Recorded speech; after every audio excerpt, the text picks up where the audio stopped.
with deep sculpted channels and laser measured for total protection in the front, back, and even up the sides. Dad, you're going viral. What? Tech. WeatherTech me. So don't be shy, enjoy. WeatherTech. Order your premium American-made products at WeatherTech.com.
Ray Charles may have had Georgia on his mind, but our drivers are probably laser focused on that next apex.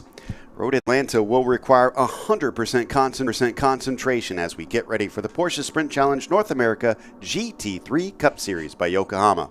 I'm Joe Peak, and with me in the booth is former racer Joey Atterbury and sports car racer Ashley Freiberg.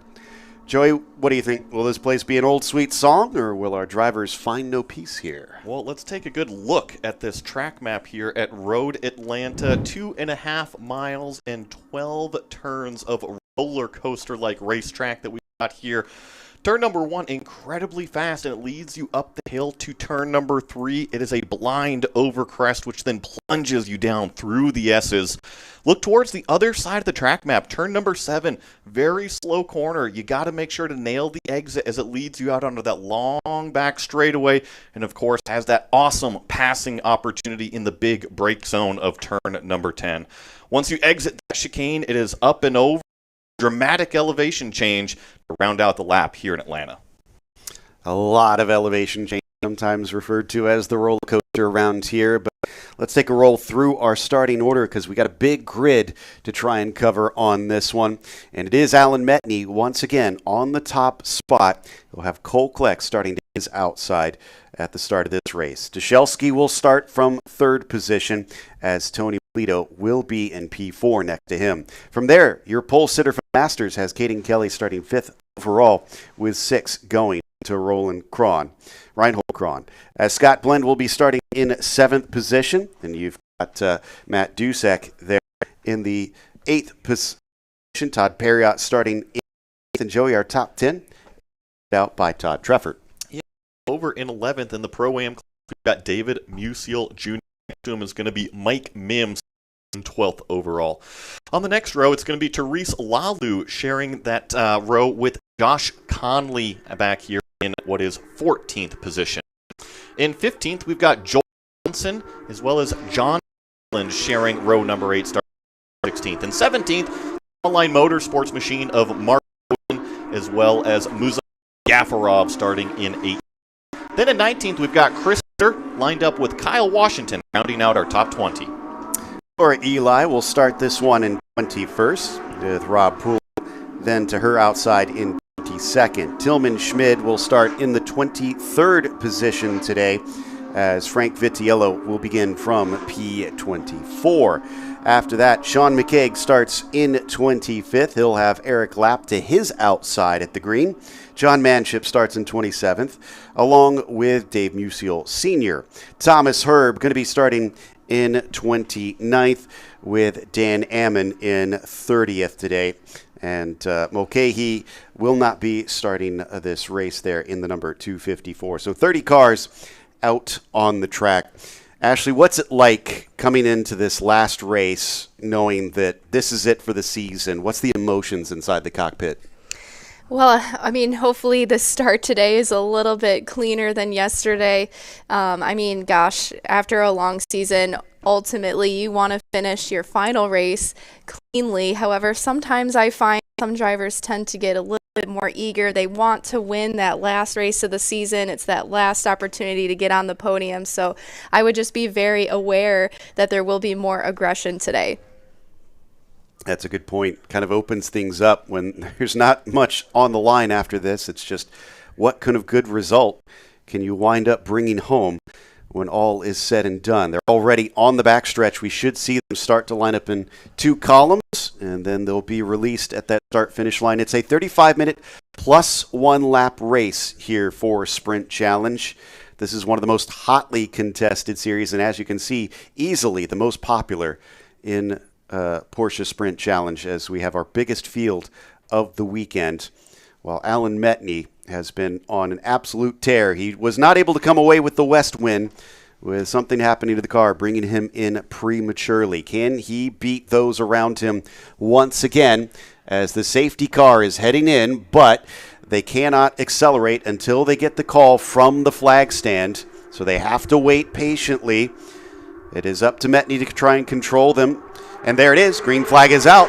We go racing down into turn one. Once again, Cole Kleck going to try and size up that run down into the first corner as he covers those behind him down to the apex, but Metney holds on to the lead. A lot of too wide in behind them, but it looks like we are good for turn one. Kleck was right on the back of Metney going up the hill here, and now we got too wide through turn number 3. That was just behind Dusek back there. I think Kyle Washington involved in that scrap as well, and down through the S's, this dramatic elevation change that we've got here at Road Atlanta. One of my favorite camera shots. Look at the snake go through. All those cars weaving their way up the hill towards turn 5, but like what I've seen at the start of this race, especially as we said, things yesterday were a little bit crazy on that first lap. So everybody just trying to get into a rhythm. It might be a sprint race, Ashley, but you got to get through that first set of corners. Yeah, exactly. And as we're learning from previous races, you do want to have some level of aggression at the beginning, because if you can get that positioning early on, we're 3 wide on the back straightaway, and we're still 3 wide. It looks like Bowden, Conley, and it's hard to tell who that third driver is there. I think that might be Poole that's in the mix. Oh, my goodness. We fan out on our way coming down into the braking as more cars behind them try to see if they can take a position. Like we just heard Ashley said, drivers know this is their best chance to try and get a spot. And out of them, it does look like, I think that was Poole that came out ahead. Yeah, we complete our first lap here at Road Atlanta. Incident-free, lots of cars looking down the inside of what is turn number 1. I also saw Scott Blend trying to make a move on the back straightaway. I think that he actually started a little bit further down than what we typically see him, so watch for that bright yellow car to try to make his way forward. After all, his championship rival is just up the street. Yeah, he's third in class, so he has on separating him from Kelly. Kelly at this point just needs to strike back. He was not able to beat him in the last race. Meanwhile, it looks like Musial is going to try and make a move up the inside. He gets one more position. That was a nice job there from Musial, and I think that was actually the car right in the middle of that 2 wide coming down the hill for the first time on that prior lap. So great job from that 231 to keep it clean and still be moving up through the field. Lalu looking like she's got a good opportunity as well, as she rides just behind Todd Perriott, who just lost that spot. He's already on the back foot. Meanwhile, ahead of them, we said Scott Blend started third in class. Make that P2 now. He tried that same move that prior lap and couldn't get it done, but this time a little bit deeper on the brakes and finally grabs away that second place in that Masters class. I do got to say, though, that Cole Kleck has been right on the bumper of Metney for these 2 laps. Yeah, I was just going to mention, I just saw Metney get super wide in the final corner down here, and then Cole sort of popped out in turn 1, just reminding Metney that he's back there. But yeah, Cole is sliding around a little bit there out of turn 3. It looks like he lost some ground, but man, these 3 are definitely going to battle it out hard. And Shelsky is right there. Whoa, there was some debris on the track. It almost looked like a splitter being run over. Yeah, that's what it kind of looked like, or just a small piece of plastic bodywork. And so I see that these cars don't have any, call it tire rub or anything coming out of them. So I think it was something that was on the track versus something that came out of the car. That was very, very strange. Hopefully there's no damage on any of those 3 after that, and it did get flicked off into the grass, so we should be okay from here. In the meantime, Cole Kleck looks like he has lost a bit out of turn 7, and Dushelski is going to try and pounce. They come down towards the braking of that final chicane as we look a little farther back now, and here we pop back up to that battle for P2. Defensive move from Cole coming into 10A. Typically, we don't see that out of the orange number 211. He's always on the attack, so this is a little bit of a different dynamic than what we've seen out of this driver all season long. These top 3 cars turning incredible lap times, 24.3, 24.4, 24.4. I just saw Cole turn in really early for 12. He was all over the top of the apex curb, and it kind of upset his car. And Dushelski is, I think, definitely someone to watch out for because he's very cool, calm, and collected, kind of just watching the 2 cars in front of him. And we saw Dushelski versus Metney last race. He kept the pressure on, but was not able to match the 298. Oh, look at this. This is very good from Cole Kleck. He's looked so fast at the start of this race. He does not want to waste opportunities. Metney will cover down to the inside. The orange car, the 211, trying to break deep down into 6. Cuts back underneath. Decides not to try to go for it in turn 7. He knows this exit is the better part to focus on. And Metney gets the power down nicely. Look at the flash of the lights from Cole Kleck. He is starting to get frustrated. He feels like he's fast enough to lead this race overall. However, Metney is doing an excellent job of keeping everybody behind him. He's gotten pretty good at this. Oh, and we've heard about how strong he is on defending. He is going to be here down into the chicane once again. Another cutback, but can't quite seem to time it right. Cole Kleck doing everything he can, trying to use every trick in the book, but so far Metney is wise. Still flashing the lights, a little bit more shallow through turn number 12. He's going to be taking a look here in turn number 1. It's typically not a passing opportunity. Follows right in line of Metney, but he is there just trying to put Metney on the back foot so that way he can start to attack. Ashley, I have to ask, if you're Dushelski, do you try to get stuck into this, or do you wait to see what Cole is going to do in this situation? I mean, it's pretty early in the race, and I can see how eager Cole is to get by Metney. And if I was Metney as well, I would see those flashing lights and think, okay, I'm frustrating my competitor behind. Yep. Hopefully, he'll wear his tires off or make a mistake, and I'll be able to gap the 2 behind. But yeah, Dushelski, I think, is doing a nice job of kind of just waiting to see what happens here. At some point, he probably will want to start moving forward. That's exactly what I would be doing, too, because you see how aggressive Cole Kleck is in trying to get by Metney, sliding the tires around. So if you're Dushelski and can just kind of hang out for, call it, 10 minutes, you might actually have the best car come later in the race. That's a good point. It might be a sprint race, but you got to hold on to your stuff. And look, we're already seeing the 211 a little bit farther back from Metney. That time Dushelski shows himself briefly, but comes back to the racing line. Now accelerate up out of that chicane, up over the hill, and people don't realize how steep this downhill is going down towards turn number 12. Pretty even gaps from our top 3 this time. That was a little ambitious. I believe this might be Conley back here. That was almost jumping over the apex curb of turn number 10A. Now we're going to get the shot of them coming down through the hill. That is the 299 of Conley, and now the 222 is trying to make a move down into turn number 1. That's Kyle Washington. And I believe that is going to be Poole that he tries to send one up the inside. Turn 1. Again, we heard that that's not a place you typically see passes happen, but I think he managed to get it done. Excellent job. He was close enough going into that deceleration zone, and he was on the inside of the racetrack. So, yeah, nice pass from Kyle Washington up into 18th.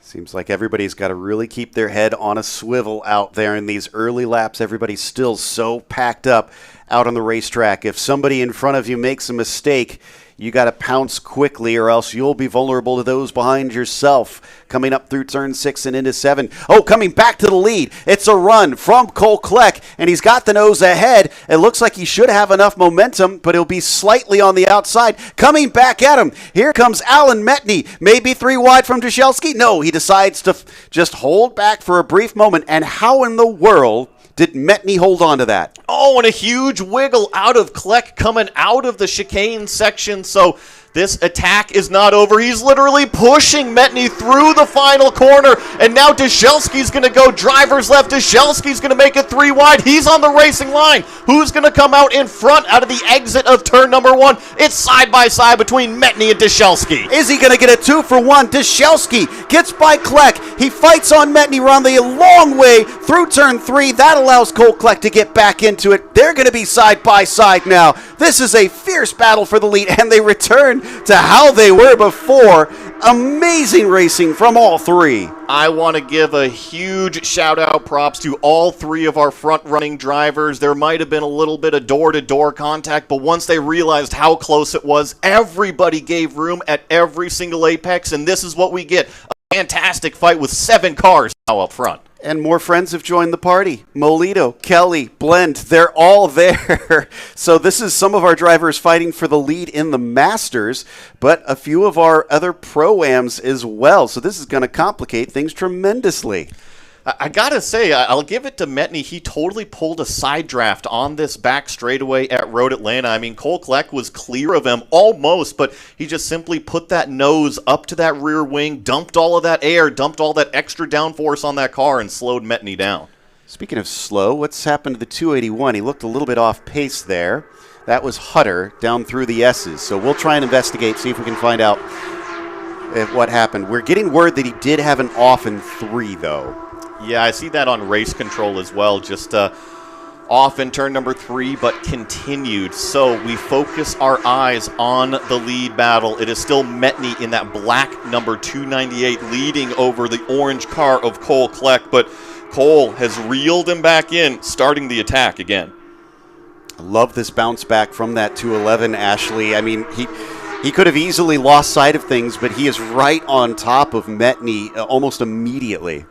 Yeah, that was definitely quite the scrap that they were going through there, but way to go by Metney. He definitely is driving on the defense, and sometimes on the offense when he can really start to pull away and let these cars behind wear their tires off. But man, they're super close together now. And don't forget as well, we have Caden Kelly and Scott Blinn behind this group also battling for the Masters lead, so this is definitely going to mix things up here as they continue to battle at the top end. Oh, Kleck is now starting to use the same trick right back at him as he pulls up and he pulls ahead. He'll take the inside coming down into turn 10A. Can he make the corner stick? Yes, he can. Cole Kleck is your new leader of this race. And now can Dushelski follow through, or does Metney have an answer for Cole Kleck? This is a total redemption run for that orange 211 after yesterday, and some more action down there in that turn 10A chicane. That, I think, may have been Melito, but no, excuse me, that's farther back, so that may have been Mim that was in that action. We come back to our leaders. Cole's starting to pull away already. Yes, he really is. I think that this is just totally makeup from yesterday. Just kind of unraveled on lap number 1, his race. So unfortunate to see that, and I think that he is in a very comfortable position back out front now. Woe betide the field that has to go up against a motivated driver. So, yeah, I think Cole Kleck using this to feed himself. And to that point, purple sector 1 from Cole Kleck. Not even purple, but a full half second faster than anybody else. He was the fastest last lap over everybody. 24-1. So, yeah, even with a bit of fighting thrown in, he is looking mighty quick now. Metney is going to have to face off with Dushelski for the second time this weekend, and they have dropped Melito for the most part. You got to feel that Dushelski's intent is to get by Metny as soon as possible. Joe, did you see that on the front hood of Deschelsky's car? Yeah. Kind of similar to what we saw out of Kyle Washington's car.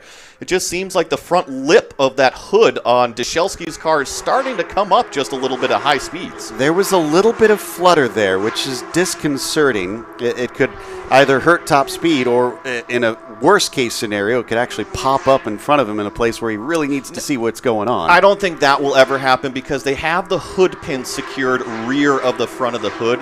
So that was a huge moment between Metny and Deschelsky. Danny's going to look down to the inside as they both slid out of turn number 3, but Metny hangs on to it. It was looking a little bit more like rallycross for a moment. Both of them getting sideways through there, taking a chunk of curb at turn 3. They'll have to recover, maybe settle down for a moment and regroup. Yeah, and I'm curious if we can get a good shot of the front end of that 252 when they head down into turn number 10A, because I'm curious if that was body work or if it was maybe just some kind of lighting that we were seeing playing tricks with our eyes. I kind of wondered that too, because he does have sort of the white with the black hood, so it could have just been something on our screens making it look like that. Oh, and Therese Laloux, she's already had a problem once this weekend coming through turn 3 and qualifying. It looks like she's found another. That's that same flutter once again out of the front end, out of the 252 car, and I don't think it's necessarily affecting the performance of the car. However, when you're a driver, you never want to have things changing on the race car. It always just kind of brings a question mark into the brain. That battle once again a little bit farther back. And I think we've got John Gilliland in this group as they climb the hill, head back down towards the front stretch. Yep, that would be Mim, Gilliland, and I believe Bowden in this fight that we're watching. Todd Perriott is in the lead of that group there, too. Speaking of the lead, big shout out to Caden Kelly, who's still hung on to that Masters class lead right now. He's behind Tony Melito, who's a Pro-Am car, but he's been able to hold off his rival, Scott Blend, all race so far. Musial Sr. and Dan Ammon, they're trying to struggle for 14th in the Masters class right now. And I think behind them, that's John Manship. So all three of these are Masters drivers. A little bit of cover on the inside up into turn 3 by Musial. Now we jump on board with that 208 of Caden Kelly. He is only about a half second behind Tony Melito. That's the car that you see directly in front. And I think that Caden is plenty happy because guess what? Scott Blend is not in the rearview mirror. I should say not in the immediate of the rearview mirror. He's about 2 seconds back. Which will probably put a big smile on the face of Caden Kelly right now. He can focus forward. He does have Melito in front of him, but Melito is a Pro-Am car, so he doesn't have to pass him to take the class win. However, if Tony is holding him up at any point, I have no doubts that Caden will try and dispatch him. Roll the car through turn number 1. You see the commitment to throttle so soon at apex, and now we focus our eyes on those cars just a couple ahead of it. This is Metny still being chased by Deschelsky. Oh, a little bit of a nervous moment there on the turn-in for the 252. Keeps it nice and in line, though, and is still following Metny. I really like what we've been seeing from Danny Deschelsky, who's been so new to this level of racing over the course of this year. But despite jumping both feet in, I mean, he's been swimming like a pro out there. And really hasn't backed down, shown the speed, shown really good discretion in moments. And while he hasn't got this spot over Metny yet, he's handling it very calmly.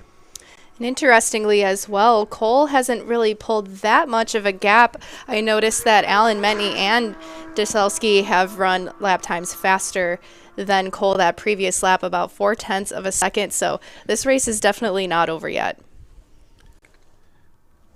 We watch them come out of that last chicane once again. 1.5 seconds is enough to keep them at arm's length, but he'll want probably a little bit more, especially with still 18 minutes plus a lap to go to keep himself safe. And we have plenty of cars out here. We could wind up with traffic late in the race, so he'll need a buffer just to keep himself out of any danger.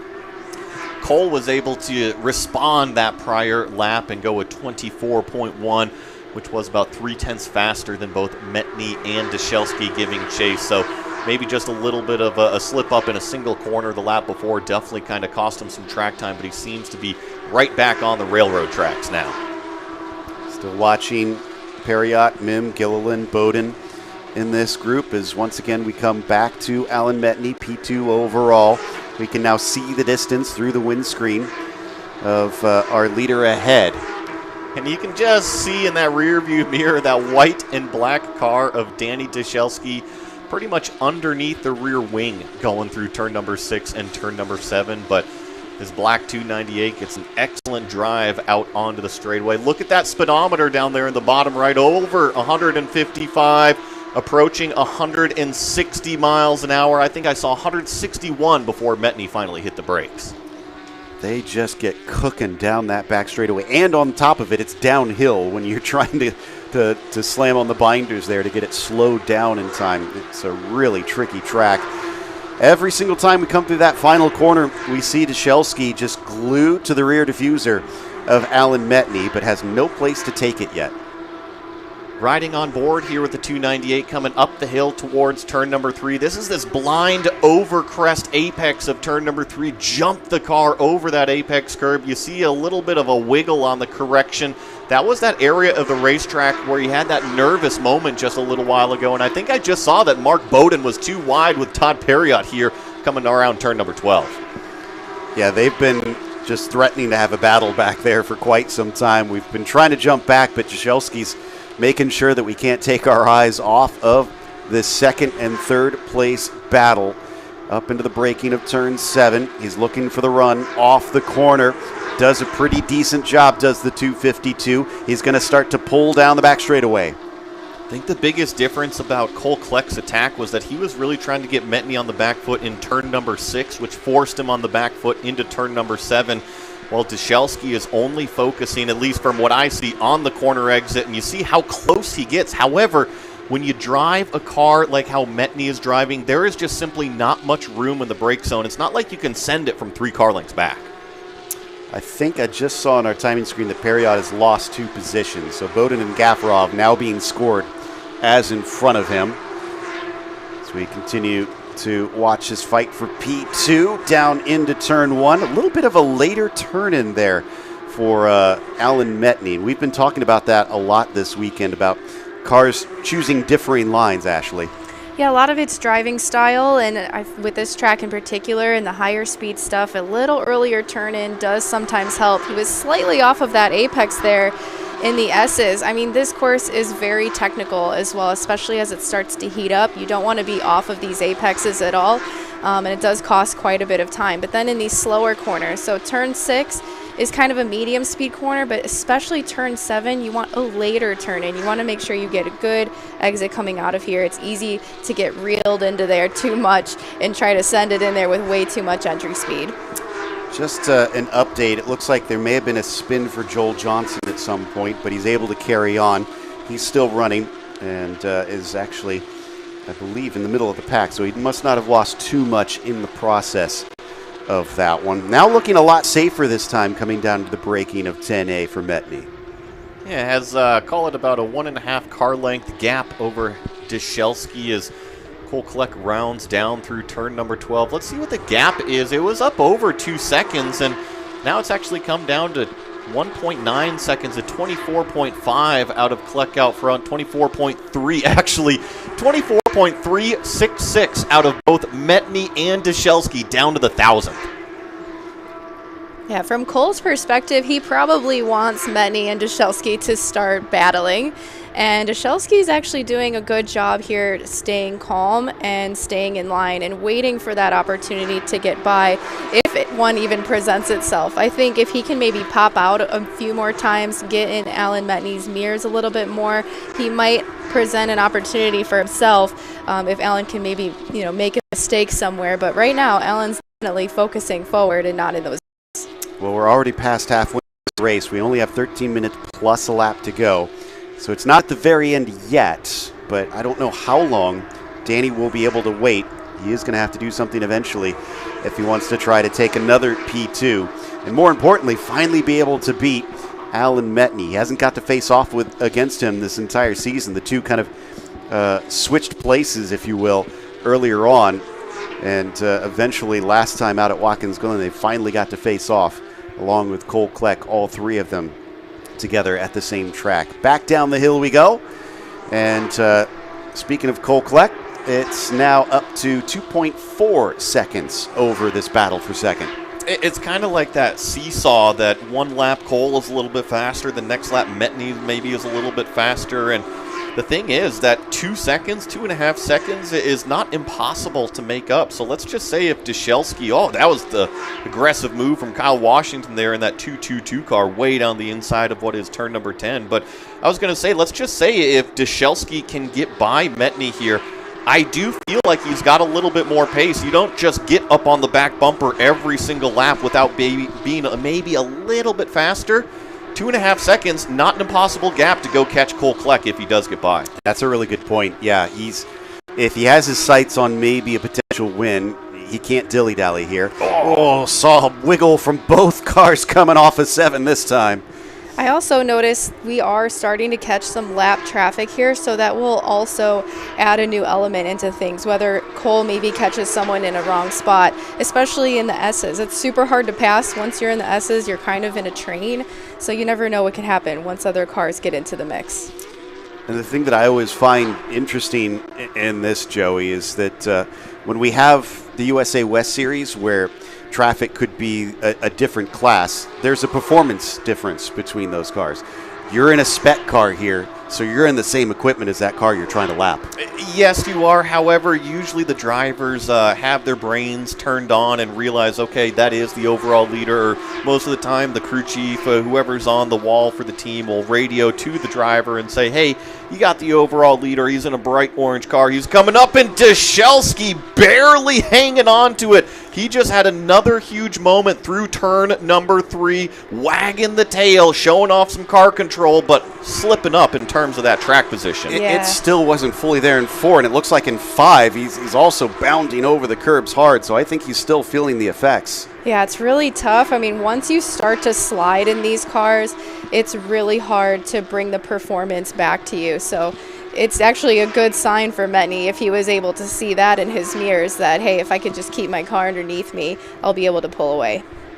It amazes me how much of a brick wall Metney is able to be in these races. Anytime somebody comes and challenges him, it seems like nobody's really able to penetrate and find a way past. So big credit to Allen. And granted, he did get overtaken by Kleck, so Kleck figured out the puzzle. But nobody else seems to really be able to get by that iFly car. Yeah, but it took Kleck a few laps and multiple attempts to get by Metney, and even just the very clever defense of the side draft on the back straightaway here. Not every road race track is really fast enough to kind of slow down another car with that arrow, but here at Road Atlanta, it is. Yeah, and I love how the drivers are being that heads up in this situation to be able to use those tools available to them. Another really aggressive move over the inside curve. Not as bad this time from Dyshelski, but he is using up the car. This is the last time they're going to need it for the Sprint Challenge Series, so might as well try to leave nothing on the table. Accelerate their way down towards turn number 6 at the very far end of this racetrack, and this turn number 7 leading out onto the back straightaway. I call it the most important corner because it does lead you into that huge brake zone down there at turn 10. Looks like Metney got a nice launch out of that corner exit this time, but we were talking about that lap traffic. It's getting closer and closer to our leaders. Indeed. And I think it's going to be more than just one car that they'll have to deal with the rate at which these drivers are lapping up at the front. We're looking in the mid-24s for our leaders. Compare that to the back of the field down in the 27s. So 3 seconds a lap, they are eating away. They're going to be catching them quite rapidly out here, and the good thing is these drivers at the front of the field usually very, very decisive in how they get by some of these slower lapped cars out here. So it's going to be interesting. However, it can still play a role in the story of the race. Absolutely. So we'll keep our eyes peeled. 8 minutes plus a lap left to go. Down through the S's once again, trying to set up for turn 5. Car gets light just as it exits off there. And then it's foot to the floor all the way up to turn 6. This is all happening roughly 3 seconds and some change behind our overall leader of Cole Kleck. And if you're wondering about those masters, it is still Kelly, who was ahead of Scott Blend by, I think, 7.5 seconds. Yeah, no, he's been stretching it out over his rival in that bright yellow Ruckus racing machine. So an excellent performance so far from Caden Kelly. He's just got to hang on to it for, call it, another 7 minutes plus a lap. What a great response this race from Caden Kelly. I mean, just putting his foot down on this one.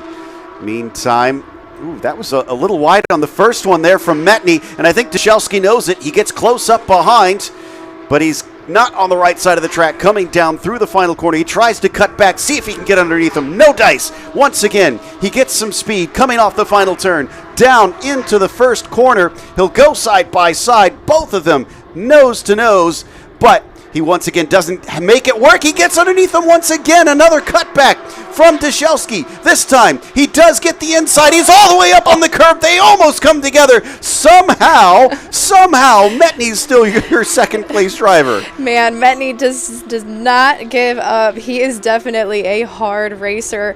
Very, very defensive driving there, but man, he always makes it work.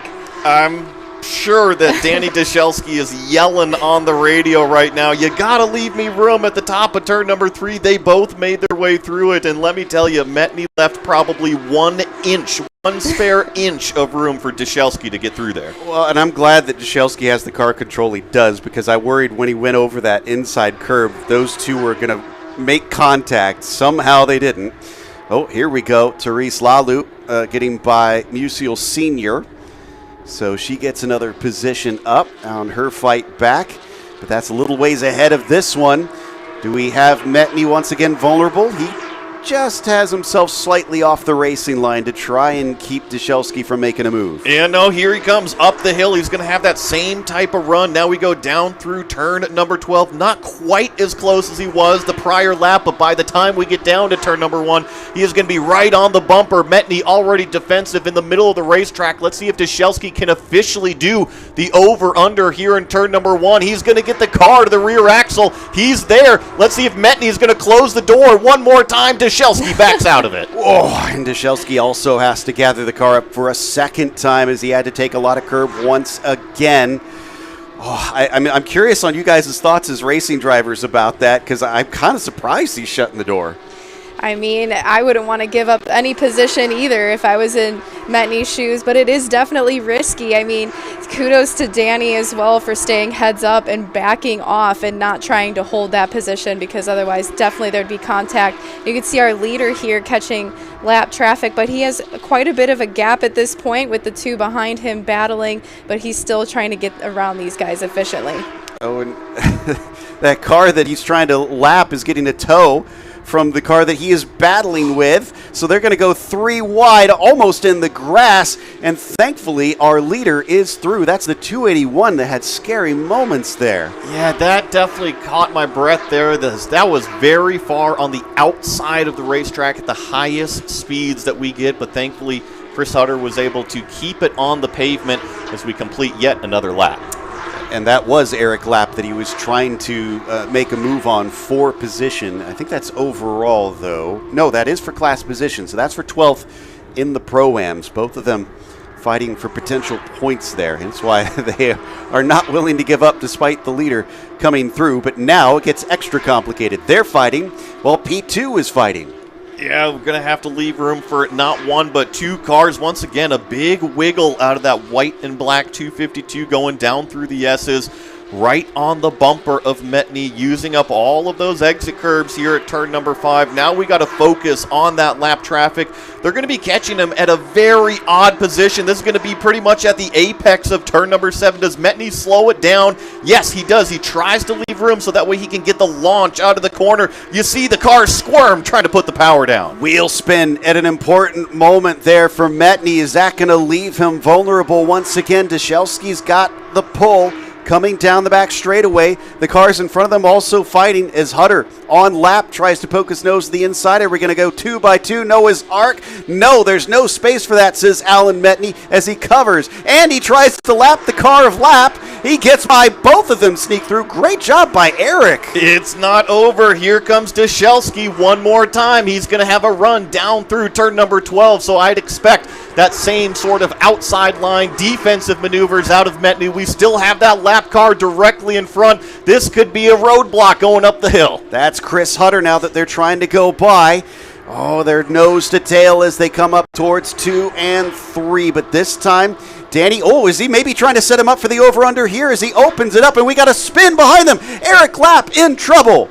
I believe that was Caden Kelly getting involved in that one as well. I think I saw left rear tire down on that spun around car, so hopefully they move that off of the racing surface. There it is, stranded up at the top of turn 3.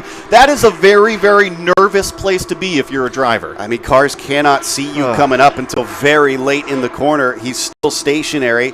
I'm with you. I'm hoping he's able to pull it to the side. Otherwise, this is going to finish under caution. Yeah, and Deshelski really wide through turn number 7. That's going to lose a ton of track position, and we've got a full course yellow flag. Second race in a row will under yellow. The car, well, it started to move. And, you know, this is so tough. As a driver, you cannot see here. You're at the top of the hill. Everybody's coming up over the top of the hill. It's not like you can just turn around. You have no idea of the cars that are coming, and I'm not sure if he's aware can kind of back it up into that motorcycle racetrack, but that's a lot going on when you're kind of hoping that you're staying alive. Yeah, that's a really good point. And for Cole Kleck, it's not probably the way that he wants to finish it, but he won't turn down the fact that he could bring this home in the lead as the cars slow up, waiting to be collected by the safety car. And again, it is plus 1 lap, but I don't, unless that car is actually moved, I can't imagine they'll be able to continue this. No, it's still there. Yeah, and from what I saw, you know, the contact, I think there was some damage on the back end of the car, so I don't know if it's capable of driving back. Well, Caden Kelly's breathing a sigh of relief. We saw how close he was to that action happening in front of him. And he's still our leader in that Masters class, but, man, it could have all erased in just a heartbeat. Cole Kleck, I think, is feeling very confident right now. He put in a master class performance today. Had to suffer behind Metney for those, handful of laps at the beginning. Had a huge fight with them, and ever since he grabbed that lead, he has been all focus out the windshield. I do want to give just a small note to one thing I noticed from race control. Metney got a warning for blocking. Just a warning, so he wasn't penalized for this, but we talk about how you have to take it right up to the edge sometimes. He was very much up against it, so any more he could have been in some trouble. I have a feeling that was going down there into turn 10 that time, where he was probably already on the middle of the racetrack, and Deshelski decided to really throw it up the inside there, and Metney was like, nope, not this time, and thankfully Deshelski was able to realize that, but I'm pretty sure that's probably where it came from. Yeah, it's interesting as well because one of those times they were in lap traffic, so Metney probably was also trying to figure out how to get around those guys in front as well cleanly and not get stuck behind them. But, I mean, ultimately it ended up working out pretty well for Metney because he's held on to P2. And, I mean, talk about that performance. Obviously, Cole Kleck has done a fantastic job, but, I mean, Metney, holy smokes. I mean, holding back Cole, holding back Deshelski. He was in a battle literally every lap this race. Yeah, no, that was definitely harder. And I mean, it's not over yet, of course. We're waiting for that checkered flag to come out, but definitely really nice driving by Metney. White flag is out since we have hit 0 on the clock, so one more time around behind the safety car, and then this one will be over. And like many sports fans, I do love a redemption story. So seeing Cole Kleck get this definitely makes me happy to see. We've got a replay on the incident. So in the background, I mean, it definitely developed before turn number 3, and that was I believe, Caden Kelly. Kelly involved in it, maybe?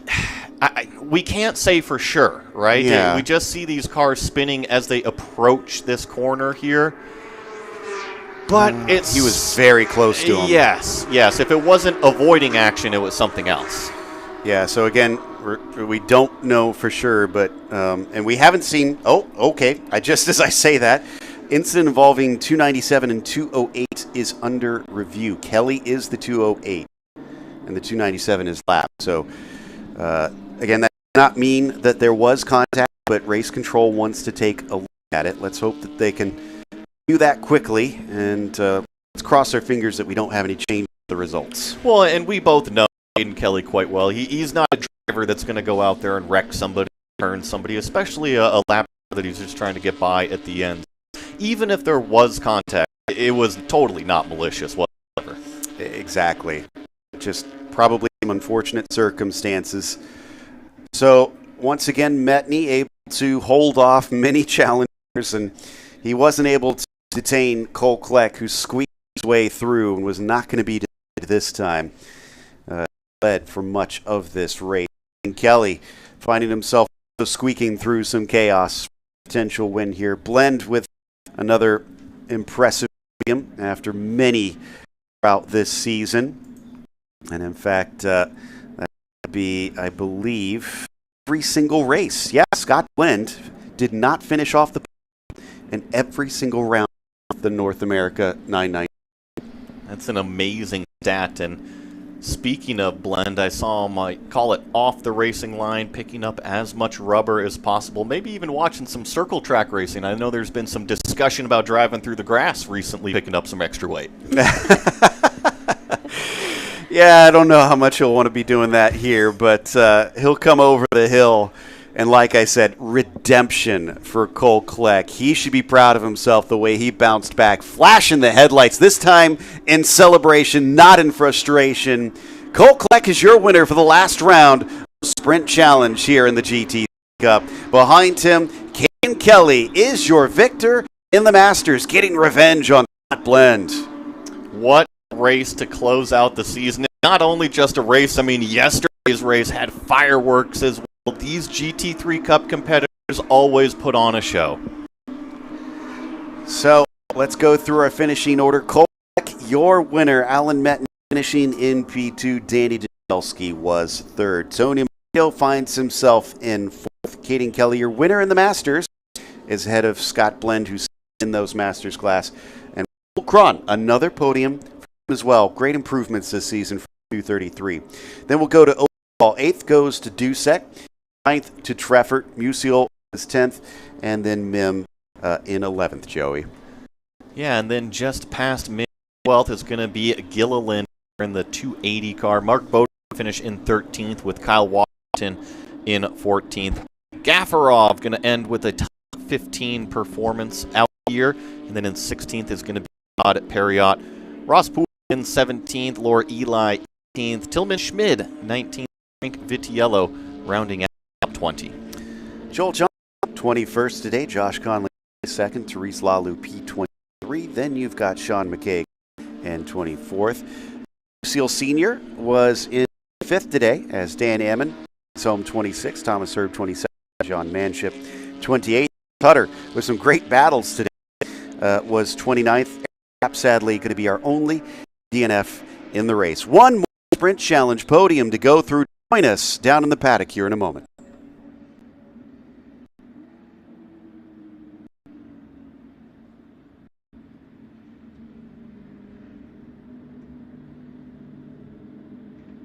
Something you've really wanted. Like the gold standard in automotive protection, WeatherTech floor liners. With deep sculpted channels and laser measured for total protection in the front, back, and even up the sides. Dad, you're going viral. What? WeatherTech me. So don't be shy, enjoy. Order your premium American-made products at WeatherTech.com.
It's time for our last Sprint Challenge podium of the year.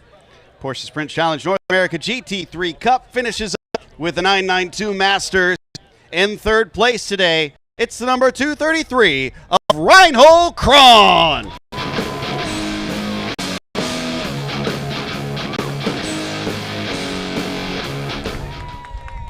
In second today, driving the 245, Scott Blend.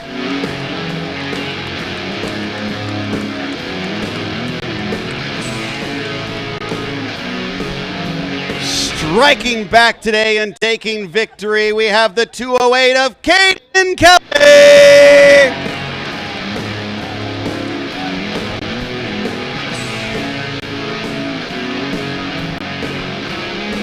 All right. Reinhold, I'll come alongside you here. Congratulations. It was definitely a tight battle going on here. How was your race today? Oh, it was awesome. I was hoping to take Caden in 10A, but he figured out from the prior race what he was doing different, what I was doing different from him, so I couldn't take him there, and Scott took me there. So Scott did what I was going to do to Caden, and it was a good tight race. But I have to thank my lovely wife, Kim, for this third place, for supporting me through all of this. Thanks. Congratulations. All right, Scott. Come on up, it's nice and sticky. Yeah, I know, right? It's nice and sticky from all the champagne. Congratulations, P2 today. So you were trying to chase down Caden there. How did your race go? How was your car today? The car was really good, actually. I just pissed off the tires early, fighting. I tried to fire off quick, and so in the middle of the race, I really kind of lost it. The car came back. The car was great. But hats off to Caden. He's so fast. He did a great job this race. And also, Mr. Kron just killed it too. So, as I said yesterday, the paddock has become so tough. But I want to say something. This is pretty cool for my crew. And this group of guys, how many races did we do? 8 weekends? 16 races. The worst finish was a third. It was our first race of the season. The rest were seconds and firsts. And that just shows you how good of a weapon I had every time I got on track. I get to stand up here and receive these things, but it's the guys out there that earn it. Love the guys, and thank you. Team Ruckus. Awesome job, Scott. It's definitely a team sport. And Caden, congratulations. You were a rocket ship today. I mean, pulling away, you were behind the Pro-Am guys. You had a little bit of excitement right towards the end there. Can you explain your race and what happened there right at the end? Well, first I just want to say I got to do a little shout out like he did. So my buddy Andrew got me into this racing thing. Thanks for costing me millions of dollars, but no regrets. I've had so much fun. Dude, Throttle Therapy, you've been amazing. Thanks for the journey, and Cha-Cha by your side, awesome. But I'm super stoked to have my wife, my son here. I actually thought this morning, it's our birthday week. It's my birthday this week. It's my son's birthday. It's my daughter's birthday. So pretty crazy. So this morning I'm like, I'm winning it for the family. And sorry, Scott, but we're gonna. Oh, right on. So anyway, the race was fantastic. Kelly Moss, just want to say thank you for the journey. Aaron got me to get into the race and the series with Kelly Moss. I'm super stoked to have raced with Kelly Moss. Wonderful experience, great car, great team, so many experiences. But it's just been phenomenal. So today, the car, I knew this guy was going to come strong. Just had to defend him off for a bit. Hope he kept Blinn behind him. But then I saw Blinn get around. I'm like, oh crap! And he was coming strong. And then I just settle in, just do my laps, be consistent. And then at the end, everybody's passing the lap traffic, and he went way wide. And I'm like, okay, great, he's letting me through. And then I go shooting through, and then he just came chopping down and hit me. And I was like, holy crap! And then I dukes a hazard through the grass, and car was all tweaked steering. And I'm like, I'm sending this thing, we're going. So it was just a crazy race from start to finish. But I just want to say thank you, like he did, to everybody at the paddock. It's been such an amazing year. I'm so honored to have raced with these guys and all the people here. Thank you. Congratulations. All of you guys obviously drive with a lot of heart, so I can appreciate that. You guys kill it.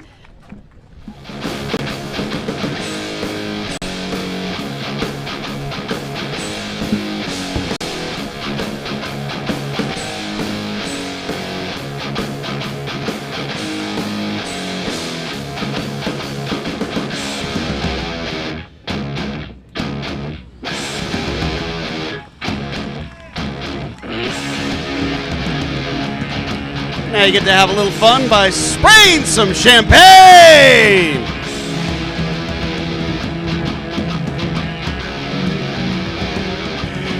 Oh, none of us ever grew up, do we? That was our 992 Masters Podium. Congratulations to them.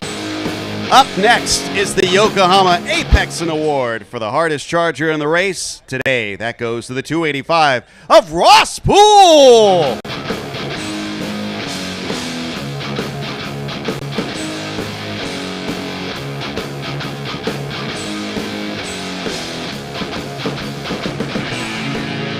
Congratulations to Ross for being our hardest charger in race 2 today.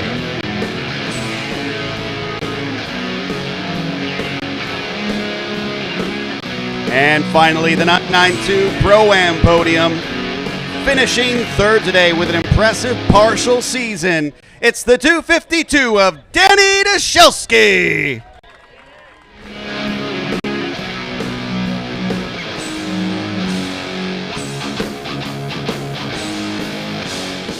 And the hardest defender in all of Sprint Challenge, maybe even Carrera Cup 2. Second goes to the 298 of Alan Brickwall Metney.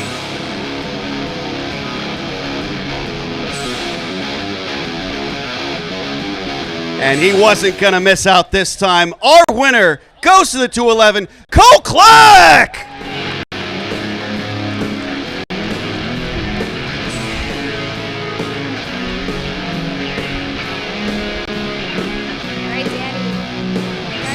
On your P3 today, you had quite the battle with Alan going on really that entire race. What was going on in your perspective? He was definitely very challenging to get by there. Yeah, I was just trying to locate the spots where I was able to get around him and just trying to figure out a way to get around Alan in this track. You know, it's very hard to pass here, but, you know, thank you to VPX for giving me a great car. They've developed me really good this weekend, and I'm just happy to see where it takes me next year. No, you did a great job, really proved yourself, so congratulations. All right, Alan.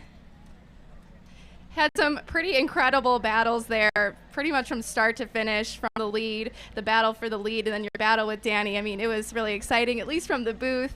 How was it from your perspective?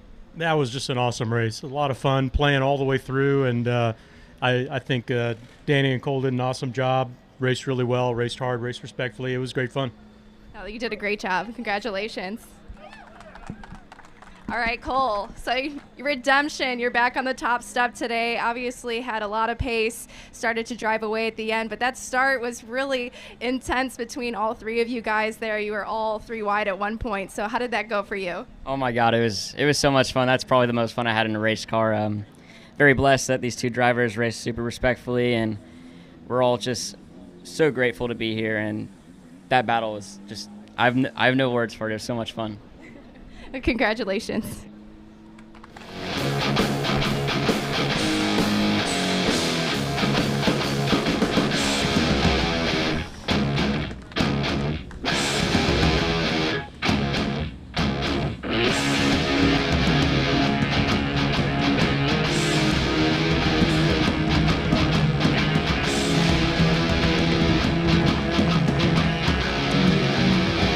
And one last time in Sprint Challenge, let's spray some champagne!